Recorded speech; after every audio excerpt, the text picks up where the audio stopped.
Hello and welcome to this spring edition of Westrail News. In today's program we look at two of Westrail's huge capital works ventures, including our largest, the urban rail development. And we take some time out for teamwork, both on the job and after hours. But our first story covers the opening of the Narngulu Operations Centre, a massive boost for our Geraldton freight operation.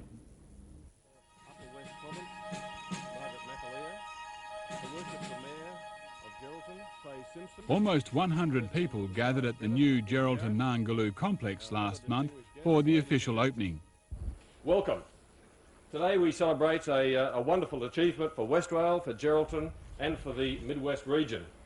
For Westrail, we now have a modern, up-to-date rail complex, setting the scene for rail to go from strength to strength in serving our clients in the region for the next 100 years. Firstly, I thank Westrail staff for their enthusiasm and their competence in carrying out this complicated relocation. Westrail is far and away Australia's best financially performing railway, and we actually traded at a profit on our freight business for the first 6 months of this year. And that's not bad when you consider that our counterparts in Victoria and New South Wales lose about $2,000 a minute, 24 hours a day each.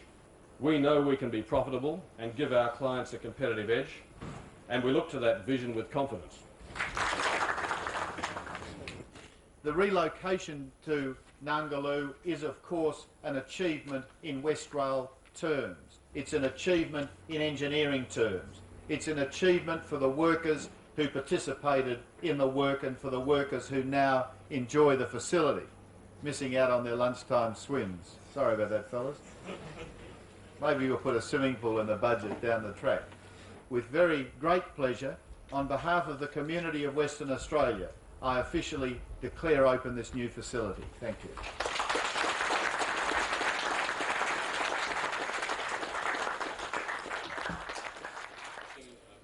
The $10 million Operations Centre is the very latest rail service and maintenance facility in the state and will be the new home for more than 175 staff. It'll no doubt lead to a better standard of service to our rail customers and give Westrail a more competitive edge in the transport industry.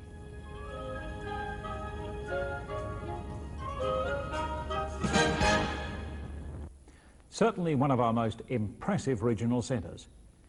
Turning to the urban electrification project, another centre of activity is our Midland Workshops, with the task of producing thousands of cast iron components for the electric rail system.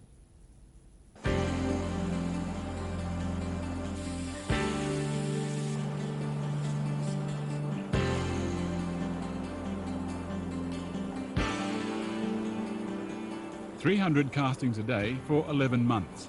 That's the imposing task in front of Midland Workshop's foundry section, following their success in tendering for the manufacture of 50,000 cast iron components for the electrification project. The castings are an essential component for the electrification overhead power lines, with many already installed on the Midland and Armidale lines. The casting process starts anew each day with the forming of the complex moulds. It's knocked out every morning and remade every day. They're made of what they call a green sand base with a coal dust backing to give it the black texture. And it's found through research that the coal dust gives a favourable reaction to SG iron.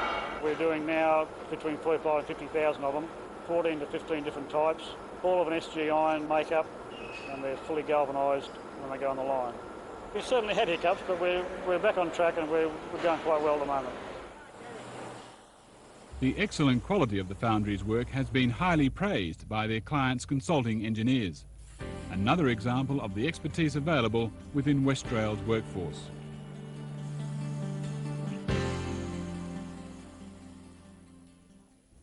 The Perth electrification is by far the largest project ever undertaken by Westrail, and it ranks as one of the biggest rail updates in Australia.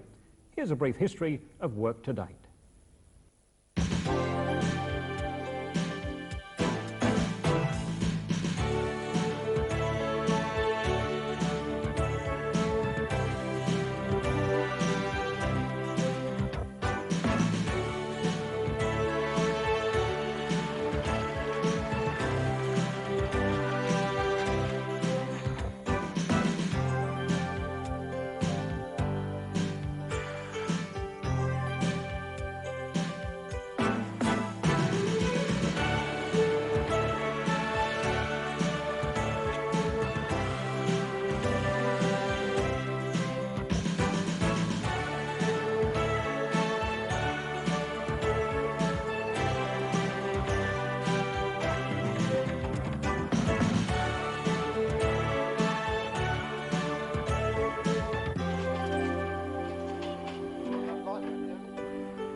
And with me today I have Mr John Hoare, Executive Director of the Urban Rail Development, and Mr Bob Mansfield, the Senior Resident Engineer. Gentlemen, thanks for joining us on the program. Firstly, John, the electrification project appears to be rolling along quite smoothly. Who's in the team controlling the project? Well, Westrail has a project manager, but also managers of each of the main functional areas, signalling, communications, overhead electric traction, vehicles and track. And each of those managers have a team of people who are working hard and diligently on the project, and they're assisted in some areas by specialist consultants. We've noticed a lot of changes, particularly on the Armidale and Midland lines. Are we running to schedule? Yes, the overhead installation work is proceeding to schedule, as are the track work and signalling. Nothing's been seen much of the vehicles, but the first of these is expected to arrive here at the end of April, and we expect the first vehicle pair to go into use on the Armidale line in August. Bob, as Senior Resident Engineer, the track work is your major responsibility. What have been your biggest challenges? The main challenge for myself and the construction teams is the completion of each stage on time, within budget, and with the least disruption to the travelling public and the passenger services. Also of concern is the safety of our construction teams. And finally, John, are there any further commuter line extensions likely in the future? Well, Russell, we're currently looking at the economics of extending the urban passenger service to Rockingham and examining the long-term possibility of extending the service to Mandurah. Gentlemen, thanks for appearing on the program today. The Employee Participation Scheme is an important initiative in action at Midland. Fresh ideas and teamwork are the keys to the success of the scheme, which recently resulted in a whistle-stop visit by the Minister for Transport, Mr Pearce. The showing of a documentary video to the Minister for Transport was a sign of the success of the trial employee participation scheme at Midland. The video depicted a new bogie construction method, adopted from suggestions fostered by the participation scheme.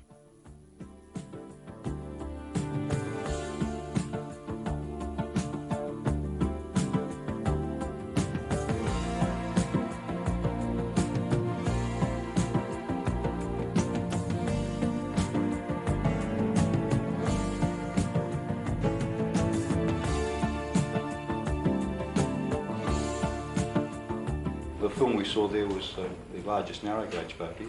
They've since done the largest standard gauge bogie, and I understand the group's made some decisions to do most of the bogies like this in this configuration because they believe there's some benefits in it for them. Well, it's a scheme that was introduced in the Midland Workshops towards the end of 1988, and it's on a trial basis at the moment with a few pilot groups running around the shops to see how the scheme will be accepted both by management and the workers. It shows that there's acceptance for the scheme at that level, and yeah, it's great to see the Minister out here today to give us that sort of support.